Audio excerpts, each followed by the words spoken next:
चालू वर्षी कोल्हापूर जिल्ह्यात ऊसासाठी 1,98,604 हेक्टर क्षेत्र निश्चित करण्यात आलंय। गेल्या वर्षीच्या तुलनेत जिल्ह्यातील ऊसाचं क्षेत्र 21,920 हेक्टरनं वाढलंय। मागील हंगामात ऊसावर तांबेरा आणि हुमणीचा प्रादुर्भाव झालाय, मात्र त्यावर वेळेत उपाययोजना करण्यात येतेय।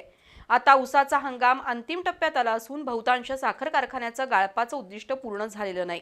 ऊसाच्या क्षेत्रात वाढ झाली असली तरी ऊसाचं उत्पादन घटतंय ही चिंताजनक बाब आहे। कोल्हापूर जिल्हा साखरेचा पट्टा म्हणून ओळखला जातो।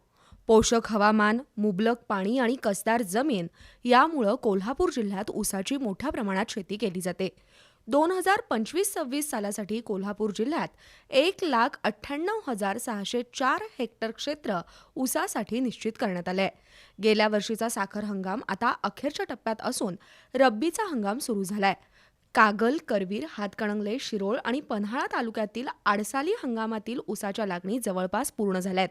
मागील वर्षी लांबलेल्या पावसाळ्यामुळे ऊसाची लागवड करण्यात काही अडचणी निर्माण झाल्या होत्या, पण यंदा अंतिम लागण झाली असून सुमारे 21,920 हेक्टर क्षेत्रात आडसालीची लागवड करण्यात आली आहे। तसंच ऊसाच्या पिकांची उगवण आणि वाढ समाधानकारक असून भरणीची कामंही सुरू आहेत। कृषी विभागाच्या पूर्व हंगामी अहवालाअखेर 45,944 हेक्टर क्षेत्रावर ऊसाचा खोडवा आहे। आता खोडवा ऊसाची छाटणी करून बुरशीनाशकाची फवारणी सुरू आहे। कोल्हापूर जिल्ह्याच्या पूर्व भागात तुटलेल्या ऊसाचं पाचट ठेवण्याचं कामही सुरू आहे।